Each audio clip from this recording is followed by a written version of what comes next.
Hello friends, ఈ video కనుక నచ్చితే ఖచ్చితంగా లైక్ ఇవ్వండి. చాలా మంది చూస్తున్నారు కానీ లైక్ చేయట్లేదు. ప్లీజ్ అని ప్రతి ఒక్కరికి లైక్ ఇవ్వండి. అరవింద అంటుంది భాస్కర్తోని, మా కోడలు కూడా అంతే భాస్కర్, ఎప్పుడు అసలు ఖాళీగానే ఉండదు, ఎప్పుడు పక్కన వాళ్ళకి మంచి చేయాలా, ఏ రకంగా ఏ పని చేయాలా అని చెప్పి ఆలోచిస్తూనే ఉంటారు. సర్లే కానీ ఇదంతా ఎందుకు, కానీ ముందు మీ చెల్లిని మాత్రం చాలా జాగ్రత్తగా చూసుకో. 9 నెలలు నిండాయి కదా, ఎప్పుడు ఏ క్షణానైనా డెలివరీ అవ్వచ్చు. తనని అలాగా కష్టపెట్టకు, కొంచెం గట్టిగా చెప్పు, పనులేం చేయొద్దని, సరేనా అని చెప్పి భాస్కర్కి చెప్తూ ఉంటుంది. ఈ లోపల లక్ష్మి అక్కడి నుంచి వెళ్ళిపోతుందన్నమాట వీళ్ళ మాటలు విని. ఇటుపక్క ఇక మిత్ర చూస్తూ ఉంటాడు. ఏంటి మామ్ ఇవన్నీ చెప్తావు అన్నట్టుగా చూస్తూ ఉంటే ఇక అరవింద అక్కడి నుంచి వెళ్ళిపోతుంది. ఆ తర్వాత ఇక లక్ష్మి ఇంటికి వెళ్తూ ఉంటే భాస్కర్ వచ్చి, ఏంటమ్మా లక్ష్మి, అసలు ఏంటి, నీకు చెప్పాను కదా ఈ టైంలో ఏ పనులు చేయొద్దని, అయినా నా మాట వినవేంటి, ఎంత జాగ్రత్తగా ఉండాలి, సన్నా ఇంకే అసలు పనులు చేయకు, చెప్పేది నీకే అనగానే సరే అన్నయ్య అని చెప్పి లక్ష్మి అంటుంది. ఆ తర్వాత ఇక భాస్కర్తో ఇంటికి వెళ్తూ లక్ష్మి అటు గెస్ట్ హౌస్ వైపే చూస్తూ ఉంటుంది. ఇదేంటి ఈ ఎస్టేట్ మిత్రగారి వాళ్ళది, అరవింద వాళ్ళదా, అదేంటి ఇప్పుడు ఎలా, వీళ్ళు ఇక్కడ ఉన్న రోజులు నేను వీళ్ళకి కనిపించకుండా ఉండాలి, కనిపించానంటే అసలే నేను మనీషాకి మాట ఇచ్చాను మిత్రగారికి దూరం అవుతానని చెప్పి, ఇక నందన్ కుటుంబానికి ఎప్పుడు ఎదురుపడనని చెప్పి, లేదంటే నా మాట నేను నెరవేర్చుకున్నట్టు అవ్వదు, నేను ఎట్టి పరిస్థితుల్లో వీళ్ళకి ఎదురుపడకూడదు, ఇప్పుడు ఎలా ఏం చేయాలి అని చెప్పి లక్ష్మి అనుకుంటుంది. ఎక్కువ కాలం ఇక్కడే ఉంటే వీళ్ళు కనిపించేస్తాను కాబట్టి ఖచ్చితంగా ఇక్కడి నుంచి నేను వెళ్ళిపోవడమే ఇదొక్కటే దారి నాకు అని చెప్పి లక్ష్మి అనుకుంటుంది. మరోపక్క ధ్యానంలో కూర్చుంటారనమాట దీక్షితులు గారు. ఇక దీక్షితులు గారికి ఏదో కనిపిస్తూ ఉంటుంది, లక్ష్మి డెలివరీ అదంతా కనిపిస్తూ ఉంటుందన్నమాట లైట్గా. ఇక వెంటనే ఆయన కళ్ళు తెరిచి అరవింద్కి ఫోన్ కలుపు అని చెప్పి వాళ్ళ శిష్యులకి చెప్తారు. మరోపక్క లక్ష్మి ఆ ఎర్రగాజులు చూసుకుంటూ ఇలా అనుకుంటూ ఉంటుంది, నా సీమంతం నాకు ఎవరూ లేకుండా, నా వాళ్ళు ఎవరూ లేకుండా జరుపుకుంటున్నానే అని చెప్పి, నా వాళ్ళు ఉంటే బాగుండు అని చెప్పి ఆ భగవంతుడితో అనుకున్నానో లేదో, ఆ భగవంతుడు నా కోరిక తీర్చాడు. నా అత్తే నాకు దగ్గరుండి నాకు గాజులు తొడిగిందనమాట. నాకు చాలా సంతోషంగా ఉంది, నా వాళ్ళ మధ్యలో నా సీమంతం జరిగింది అని చెప్పి సంతోషపడుతూ ఉంటుంది. మరోపక్క అరవింద్కి ఫోన్ వస్తుందన్నమాట. ఎవరా అని చెప్పి ఫోన్ లిఫ్ట్ చేస్తుంది. దీక్షితులు గారు కాల్ చేస్తున్నారు ఏంటి అని చెప్పి అరవింద ఫోన్ చేస్తుంది. చెప్పండి దీక్షితులు గారు ఏంటి అనగానే ఇక దీక్షితులు గారు ఇలా అంటారు, అక్కడ గాలివానలు అవన్నీ ఏమైనా వస్తున్నాయా, క్లైమేట్ ఎలా ఉంది అన్నట్టుగా అంటూ ఉంటే ఇక కర్టన్ తీసి చూస్తుంది. అవును దీక్షితులు గారు, కొంచెం గాలివాన అది వీస్తుంది అని చెప్పి అరవింద అంటూ ఉంటే, ఏమన్నా మిత్రకి గండం ఏమన్నా ఉందా అని చెప్పి అడుగుతుందన్నమాట అరవింద. మిత్రకి గండం ఏం లేదు, కానీ మీరు ఖచ్చితంగా అక్కడి నుంచి వచ్చేలోపు మీతో పాటు ఒకటి తీసుకొస్తారు, అది ఏంటనేది నా దివ్య దృష్టికి అంత క్లియర్గా అయితే కనిపించడం లేదు, కానీ ఆ తీసుకొచ్చే దాన్ని బట్టే మీరు మిత్ర జీవితంలో మార్పు రాబోతుంది, మిత్ర జీవితంలో మార్పు రాబోతుంది, ఆ మార్పుని మీరు ఆహ్వానించడానికి సిద్ధంగా ఉండండి, ఈ మాట చెప్పడానికి కాల్ చేశాను.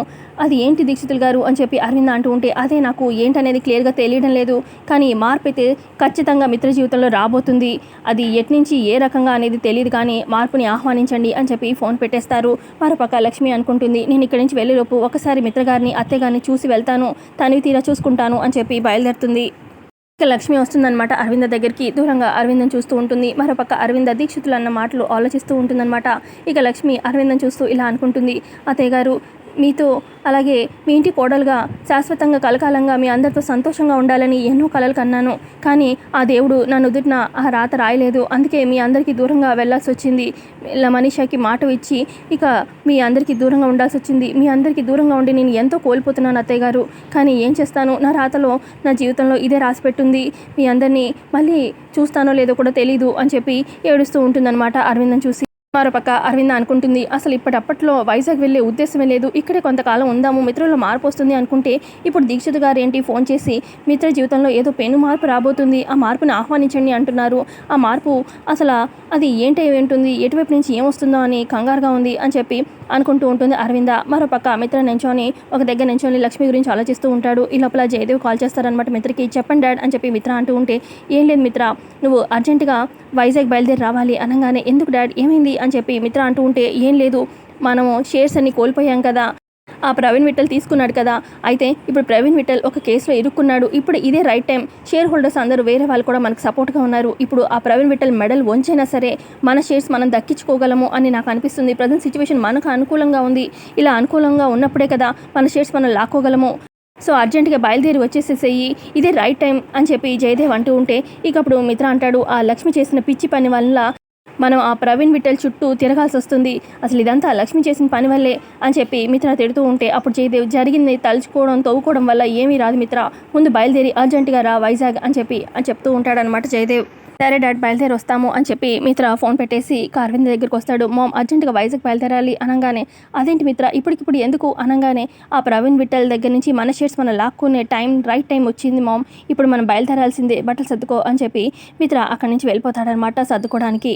అరవింద ఇదేంటి దీక్షితులుగా చెప్పినట్టే జరుగుతుంది, ఇప్పటికిప్పుడు వైజాగ్ వెళ్దామంటున్నాడేంటి, ఇక్కడి నుంచి మనం తీసుకెళ్లేదేంటి అని చెప్పి అరవింద ఆలోచిస్తూ ఉంటుంది.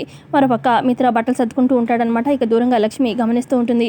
మిత్ర గారు కలకాలం మీతోనే కలిసి ఉండాలని ఎంతో ఆరాటపడ్డాను, చివరి వరకు మీతోనే తోడుగా ఉండాలనుకున్నాను, కానీ అత్తయ్య గారిని కాపాడడం కోసం నేను దూరం అవ్వక తప్పలేదు. కానీ మీ జ్ఞాపకాలు నేను ఏది కూడా మర్చిపోలేదు. మీ జ్ఞాపకాలని మర్చిపోలేక వదిలేలేక నా గుండె ఎంత బాధ అనుభవిస్తుందో నాకే తెలుసు మిత్రగారు అని చెప్పి లక్ష్మి బాధపడుతూ ఉంటుంది. ఈ లోపల మిత్ర సర్దుకుంటూ ఉంటాడు కదా. అరవింద వస్తుంది. ఏంటి మిత్ర ఇప్పుడు బయలుదేరాల్సిందేనా అని చెప్పి అనగానే, అవును మామ్, మనం ఒక్కొక్క క్షణం లేట్ చేసే కొద్దీ మనకి ఇంకా టైం ఎక్కువ లేదు, ఇప్పుడే వెళ్ళాలి అని చెప్పి అంటూ ఉంటే, మనం ఇక్కడికి వచ్చిన సంగతి మర్చిపోయావా అని చెప్పి అరవింద అంటుంది. మామ్, ఇక్కడికి వచ్చిన సంగతి నేనేం మర్చిపోలేదు, కానీ ఇక్కడ ఏదో శక్తి నన్ను మార్చినట్టే అనిపిస్తుంది. నేను మరీ ఇంతకు ముందులాగైతే లేను, నేను కొంచెం మారాను మ్యామ్, పర్వాలేదు, ఇప్పుడు ఐఎమ్ ఆల్ రైట్ నౌ, మనం ఇప్పుడైతే బయలుదేరాలి అని చెప్పి అంటూ ఉంటే, అప్పుడు లక్ష్మి అనుకుంటుంది, వీళ్ళకి నేను గుర్తులేనా, లేదంటే నేను చనిపోయాను అనుకున్నానా, లేదంటే ఏమనుకున్నారో, ఏదైతే నేనైతే అత్తయ్య గారిని కాపాడాలనుకున్నాను, సో వీళ్ళ ముందుకు నేను ఎప్పటికీ రాకూడదు అని చెప్పి లక్ష్మి అక్కడి నుంచి వెళ్ళిపోతుంది.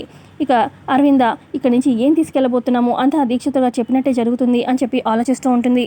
మరోపక్క నైట్ అవుతుందనమాట. బాగా గాలి వర్షం అది వస్తూ ఉంటుంది. కరెంట్ కూడా ఉండదనమాట.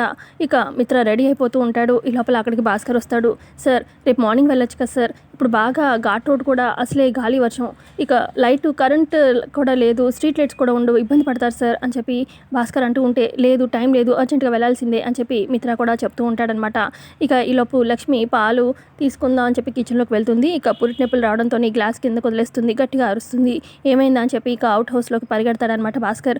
అయ్యో ఏమైందమ్మా అనగానే, పురిటి నొప్పులు స్టార్ట్ అయ్యాయన్నయ్య అని చెప్పి అనగానే, అయ్యో వెహికల్ కూడా లేదు, ఇప్పుడు ఏం చేయాలి అని చెప్పి భాస్కర్ భయపడుతూ ఉంటాడు. బయటికి రాగానే మిత్ర అలాగే అరవింద్ అవుట్ హౌస్ బయటే ఉంటారు. ఏమైంది భాస్కర్ అనగానే, మా చెల్లికి పురిటి నొప్పులు స్టార్ట్ అయ్యాయండి అనగానే, వెహికల్ ఉందా అని చెప్పి మిత్ర అంటాడు. మార్నింగ్ లోడ్ వెళ్ళిందండి, ఇంకా రాలేదు, అది ఎప్పుడు వస్తుందో కూడా తెలియదు అనగానే, ఇప్పుడు అరవింద మా వెహికల్ ఉంది కదా, కార్లో తీసుకెళ్తాం పదండి అని చెప్పి అనగానే, అప్పుడు మనీష, ఏంటంటే మనం ఈ అమ్మాయిని తీసుకెళ్తే మనకు లేట్ అయిపోదా అని చెప్పి అనగానే, ఏంటి మనీష అలా అంటావు, ఒకళ్ళు అంత ఇబ్బందులు పడుతున్నప్పుడు మనం కాస్త అటు ఇటు అవుతుంది వెళ్ళడం ఏమవుతుంది, మిత్ర నువ్వు కార్తీ మనం వాళ్ళ చెల్లిని తీసుకెళ్దాము డెలివరీకి అనగానే, సరే మామ్ అని చెప్పి అంటాడు మిత్ర.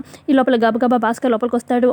అమ్మ లక్ష్మి, మా పెద్దమ్మ వాళ్ళు నేను హాస్పిటల్ తీసుకెళ్తామన్నారు వాళ్ళ కారులో అనగానే, అప్పుడు లక్ష్మి కంగారు పడుతూ, అయ్యో వద్దనే, నాకు నార్మల్ డెలివరీ అవుతుంది, ఇక్కడే ఉంటాను, నేను ఎక్కడికి రాను అనగానే, ఏంటమ్మా నీ మొండితనం, నువ్వు ఖచ్చితంగా రావాల్సింది, నేను ఒప్పుకోను పద అని చెప్పి లక్ష్మి తీసుకెళ్తూ ఉంటాడు. అయిపోయింది, నన్ను మిత్ర వాళ్ళు చూసేస్తారు అని చెప్పి కంగారు పడుతూ ఉంటుంది. వాళ్ళ మొహం కనిపించకూడదని చెప్పేసి లక్ష్మి తన చీర మొహానికి అడ్డు వేసుకుంటుంది అనమాట ముసుగులాగా. కారులో తీసుకెళ్తూ ఉంటాడనమాట. మిత్ర డ్రైవ్ చేస్తూ ఉంటాడు. లక్ష్మి పక్కనే అరవింద కూర్చుని ఉంటుందన్నమాట. ఏం కాదమ్మా, పర్లేదు అని చెప్పి ధైర్యం చెప్తూ ఉంటే, అప్పుడు లక్ష్మి అసలు అత్తయ్య గారు వాళ్ళు నాకు ఈ టైంలో దగ్గర ఉన్నారు అని చెప్పి సంతోషపడుతూ ఉంటుంది లక్ష్మి. ఆ తర్వాత హాస్పిటల్ తీసుకొస్తారనమాట. హాస్పిటల్ రూమ్లో పడుకోబెడతారు లక్ష్మిని. లక్ష్మికి డెలివరీ అవుతూ ఉంటుంది. ఈ లోపల కరెంట్ కూడా వస్తుందన్నమాట. మిత్ర అంటాడు, మామ్ బయలుదేరదాము, మనం డెలివరీ అక్కడ లోపల అవుతుంది కదా, మనం కూడా బయలుదేరదాం, లేట్ అవుతుంది అని చెప్పి అనగానే, అప్పుడు అరవింద, ఏంటిది మిత్ర, సహాయం అంటే ఏదో ఇలా చేసేసి చేతులు తిప్పుకోవడం కాదు, మన ఇంట్లో ఎవరికైనా ఇలాగే ఏదైనా అర్జెన్సీ అయితే ఇలాగే వదిలిపెట్టి వెళ్ళిపోతామా, మనం ఇక్కడే ఉందాం డెలివరీ అయ్యేదాకా అని చెప్పి అరవింద అంటుంది. అప్పుడు భాస్కర్, పర్లేదు మేడం వెళ్ళండి అనగానే, లేదు డెలివరీ అయ్యేదాకా ఉంటాము అని చెప్పి అరవింద అంటుంది. ఇదంతా చూస్తూ విసుగ్గా చూస్తూ ఉంటుంది అనమాట మనీష. ఈ లోపల లక్ష్మికి డెలివరీ అవుతుందన్నమాట. పాప పుడుతుంది. పాప పుట్టగానే లక్ష్మి అలసిపోయి అలా పడుకుంటుందన్నమాట. పాపను తీసుకొచ్చి బయట చూపిస్తారనమాట నర్స్ వాళ్ళు. చూడండి మేడం పాప పుట్టింది అని చెప్పి భాస్కర్ చూపిస్తూ ఉంటాడు. అరవింద చేతిలో తీసుకుంటుంది పాపని. అరవింద చేతిలో పాపను తీసుకొని ఎంత ముద్దుగా ఉందో, అచ్చం ఆ ముక్కు మూతి కళ్ళు మొత్తం మా కోడలాగే ఉన్నాయి, నిజంగా మా కోడలాగే ఉంది అని చెప్పి అరవింద సంబరపడుతూ ఉంటే, ఏంటి మోమ్ పుట్టి 10 నిమిషాలైంది, అప్పుడే నీకు పోలికలు కనిపిస్తున్నాయా అని చెప్పి మిత్ర అంటూ ఉంటే, కావాలంటే నువ్వు చూడు మిత్ర చూడు అని చెప్పి అనగానే పాపని ఎత్తుకుంటాడనమాట మిత్ర. తనకి ఏదో ఒకలాంటి అనిపిస్తూ ఉంటుంది అనమాట పాపని ఎత్తుకోగానే. తన సొంత పాప కదా, ఎంతైనా ఒకలాంటి ఫీలింగ్ కలుగుతూ ఉంటుంది మిత్రకి పాపని ఎత్తుకోగానే. నిజంగానే లక్ష్మిలాగే ఉన్నట్టుగా ఉంది అన్నట్టుగా చూస్తూ ఉంటాడు మనసులో. ఈ లోపల జయదేవ్ నుంచి కాల్ వస్తుంది. మిత్ర గుడ్ న్యూస్ అని చెప్పి చెప్తూ ఉంటాడు. ఇటుపక్క అరవింద అంటుంది, ఫ్రైడే పూట శుక్రవారం పూట అమ్మాయి పుట్టింది, వాళ్ళ కన్న తల్లిదండ్రులకి కాసుల పంటే అని చెప్పి చెప్తూ ఉంటుంది. ఈ లోపల మిత్రకి గుడ్ న్యూస్ కూడా రానే వస్తుందన్నమాట.